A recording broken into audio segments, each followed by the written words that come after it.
मुकीमपुर पंचायत में पहुंची हुई है। आरजेडी के एमएलसी प्रत्याशी सुधांशु रंजन जी, जो आगामी फरवरी में चुनाव है स्थानीय प्राधिकार निकाय का, उसको लेकर के सुधांशु जी का लगातार 7वां दिन ये दौरा मुकीमपुर पंचायत में पहुंची हुई है। और यहाँ मैं जो भी नवनिर्वाचित वार्ड सदस्य हैं या बीडीसी हैं, जो भी हैं, और एक भाई हमारे यहाँ पे है और वार्ड सदस्य हैं और वो गायक भी हैं, जाने माने गायक भी हैं, तो 2 शब्द गुनगुनाएंगे हमारे दर्शकों के लिए। तो आइए उनसे मिलते हैं, आपको मुखातिब कराते हैं। अपनी परिचय दीजिए आप। हम मकीनपुर पंचायत वार्ड नंबर 1 से वार्ड प्रत्याशी हैं। मिन्नी तूफान मेरा नाम है। अच्छा।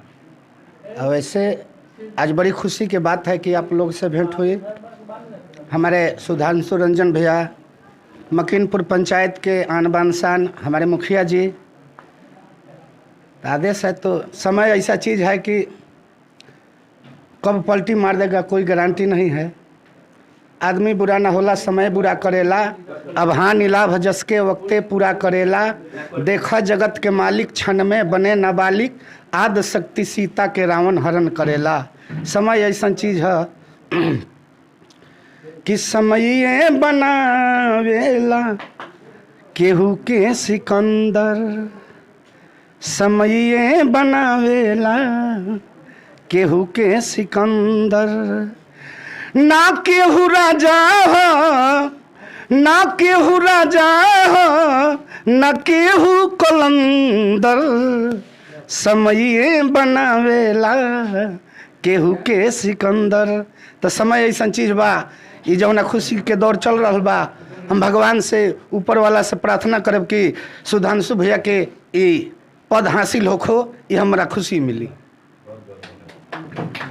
यहाँ इनको मिनी तूफान के नाम से जाना जाता है और निर्विरोध जीते हैं। इनके लिए एक जोरदार तालियों से आप स्वागत करें मिनी तूफान जी को। छपरा ब्रेकिंग हुई टीम आपको शुभकामनाएं देती है। इस पंचायत के हमारे मुखिया, उनसे सुधांशु रंजन जी का जो 7वां दिन का दौरा मुकीमपुर पंचायत में है, उनके परिसर में हमारी टीम पहुंची है। तो क्या कुछ कहते हैं मुखिया जी हमारे, उनसे बात करते हैं। और अपनी परिचय दीजिए पहले सर। मकीनपुर पंचायत मोहम्मद इमाम हुसैन मुखिया, सब लोग को सम्मानित और धन्यवाद बोलते हैं। चुनाव ये पहली बार मतलब जंग में उतरा नहीं, पहले भी इसके पहले भी उतरे हुए थे जी। और इस बार आप विजय हुए हैं। आप इस बार विजय हुए जी। कितना अंतर था मतों का? मतों का अंतर 88 वोट का था। बहुत मतलब नियरेस्ट लड़ाई आपने दिया है। और आपके पंचायत में नहीं, पूरे सारण के जितने भी पंचायत जहां चुनाव हो चुके हैं, हो गए, रिजल्ट भी आ गई, उनमें उनका दौरा में 7वां दिन आपका पंचायत मुकीमपुर। तो भाई घूम रहे हैं सुधांशु रंजन जी, तो आपके सानिध्य में या आपके द्वारा क्या कुछ वो आशा रखेंगे हमारा दर्शक जानना चाहिए? ये सुधांशु भैया जी का यही है कि आज के दौर में अब तो सब लोग यंगे लोग जीत रहे हैं और हर एक चीज़ लगता है कि यंगे लोग सब जगह भी सम्मानित होंगे। तो आपकी रैसा ने भइल बात 80% अब चल गए, 70 लाख माजी तक होगा, आगे चल के भी होगा। तो मैंने हम आशा करें कि बदलाव होता है। बदलाव तो होबे करेगा। सुनिए, तो अभी आपको लिए चलते हैं सुधांशु भाई जी के पास। तो भैया मुकीमपुर पंचायत में है, यहाँ जितने भी नवनिर्वाचित हैं उनको मैं धन्यवाद देता हूँ और बधाई देने का कार्य करता हूँ। साथ ही हमारे इमाम साहब अगले बार भी चुनाव लड़े, जनता ने अपना जनादेश अगले बार भी दिया था। थोड़ा सा इधर उधर तो होते रहता है निश्चित रूप में, लेकिन इस बार इनका विजयी होना हमारे जीत का बिगुल बजाना के बराबर है और इमाम साहब का जीत हमारा जीत है। इसलिए मैं पूरे जनता और मकीनपुर की जनता, भगवान रूपी जनता को मैं बताना चाहता हूं कि इमाम साहब के रूप में जो 5 साल विकास होगा और अद्वितीय विकास होगा और बीच में रहकर इमाम साहब विकास करेंगे। अच्छा भैया, आपका मुद्दा क्या है?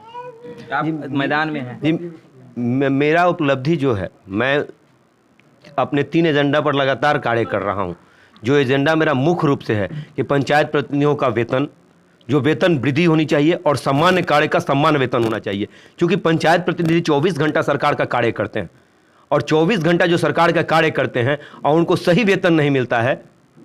उनके 5 परिवार होते हैं, कम से कम लोग कहता है कि 5 परिवार का एक घर होता है, तो 5 परिवार में उनके भरण पोषण और खाना पीना का तो व्यवस्था होना चाहिए। क्या सरकार सोचती है कि 2500 रुपया एक माननीय मुखिया का वेतन होना चाहिए, एक बीडीसी सदस्य का 1000 वेतन होना चाहिए, एक वार्ड सदस्य का 500 वेतन होना चाहिए। 24 घंटा जनता के बीच में जो अपना कार्य करता है, 24 घंटा रहता है, उनका 500 रुपया वेतन होना चाहिए। क्या है, अगर मैं सदन में जाता हूं तो मैं सदन का बहिष्कार करूंगा और निश्चित रूप में इन लोगों का वेतन वृद्धि पर बात करूंगा, और जब तक वेतन नहीं दिलवा देता हूं, अगर मुझे जरूरत पड़ा तो मैं इसके लिए अपनी प्राण त्यागने के बाद भी बात करूंगा कि मैं प्राण त्याग दूंगा अगर इनका वेतन नहीं वृद्धि होती है। अच्छा, ये बताइए सुधांशु जी, आपका 7वां दिन का दौरा है, 6 दिन आपने विभिन्न पंचायतों में दौरा किया है, किस तरह का फीडबैक था? ये बहुत सुंदर, जनता जनप्रतिनिधियों के साथ जनता का भी जनादेश मिल रहा है। कौन कौन से क्षेत्र से बताया जरा? जी, मेरा लगातार जो भ्रमण चल रहा है, 1 नंबर पंचायत मोतीराजपुर से चालू हुआ था और वह 7वां दिन आज हम लोग मकीनपुर पंचायत में पहुंचे हुए हैं। दूसरा, हम लोग अभी इसके बाद आपको पिरौना पंचायत में जाएंगे, इसके बाद बाजितपुर पंचायत में जाएंगे। जो भी मेरा 2, 3, 4 पंचायत छूटा हुआ है उस पूरे पंचायत को करते हुए मैं मशरक के लिए पुनः प्रस्थान कर जाऊँगा। आगे का दौड़ जी। जी।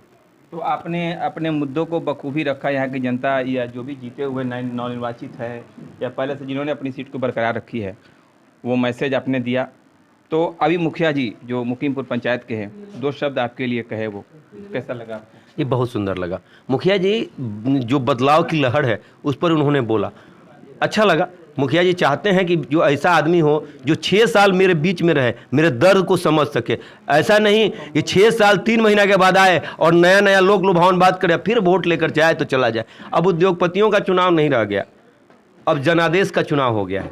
और भी प्रत्याशी जो भी हैं, मतलब स्थानीय प्राधिकार निकाय के, वो सुनने में ऐसा आ रहा है अज्ञात लोगों के द्वारा कि कंबल वितरण या बहुत सारे लोक लुभावने वादे होते होंगे, उस पर क्या कहेंगे? देखिए, 5 साल तो लगातार ठगने का कार्य किए, 1 साल कोरोना काल ही बीत गया, 6 साल तो ठगने का कार्य किए, 6 साल 3 महीना बाद घूमने का शुरू किए हैं। तो मेरा देखे हैं तब घूम रहे हैं, हम तो यही जानते हैं, क्योंकि मैं 5 सालों से लगातार एक पंचायत का भ्रमण किया हूँ। उसका साक्ष्य है जनता रूपी भगवान, जो कि आप किसी पंचायत में किसी पब्लिक से पूछ सकते हैं कि सुधांशु रंजन कौन है, तो कहेगा कि पहला एमएलसी उम्मीदवार है जो 5 सालों से जनता से मिलता था और जनप्रतिनिधि से मिलता था, दोनों से मिलता था। पहले तो हम लोग देखते थे कि 20 दिन में चुनाव हो जाता था। कोई फ्लाइट से लैंड किया, 20 दिन में 20 ब्लॉक का भ्रमण किया और 21वां दिन चुनाव हुआ, रिजल्ट हुआ, सर्टिफिकेट लिया और लेके गया तो फिर वापस नहीं आया। आखिर कारण क्या रहा? सारण हमेशा बदलाव करती है, हमेशा अपना हक की बात करती है। सदन के पटल पर अगर आप लड़ाई लड़ने के लिए इस चुनाव को लड़ते हैं, सभी प्रकार के नेता चुने जाते हैं, सभी लोग अपना नेता चुनने का कार्य करते हैं। हमारे शिक्षक वृंद, जो भी मेरे गुरुजन होते हैं, वो भी अपना नेता चुनते हैं, कितना अच्छा चुनते हैं, देखने वाला नेता होते हैं। जो भी चुनाव करते हैं, आज 4 बार से लगातार एक ही चुनाव कर रहे हैं जो उनके वादे पर खड़ा उतरते हैं। लेकिन जब सारण पर अधिकार की बात आती है, निकाय की बात आती है, तो समझ में नहीं आता है कि सारण को हुआ क्या है। अच्छा भैया, ये बताइए, लास्टली आप मुकीमपुर पंचायत में हैं, नवनिर्वाचित जो भी यहाँ पे भाई बंधु, जो भी जिन्होंने विजय हासिल की है इस त्रिस्तरीय पंचायत चुनाव में, जिन पदों को लेकर के, उनको लास्टली आप क्या अपील करना चाहेंगे, क्या आप कहना चाहेंगे? जब मैं आग्रह और विनती करता हूं कि सही नेता चुने, जो आपके बीच में रहे, आपके दुख को बांट सके और आपकी आवाज़ बन के बिहार विधान परिषद में आपकी आवाज़ बन के अपने उस पटल पर आपकी आवाज़ को रख सके और आपकी हक की लड़ाई को लड़ सके। धन्यवाद। यहाँ से मैं, हमारी टीम मुकीमपुर पंचायत में पहुंची हुई थी। क्या कुछ कह गए सुधांशु रंजन जी अपने चुनाव की तैयारियों को लेकर के? कैमरा पर्सन मनीष कुमार शर्मा के साथ मैं मृत्युंजय सिंह।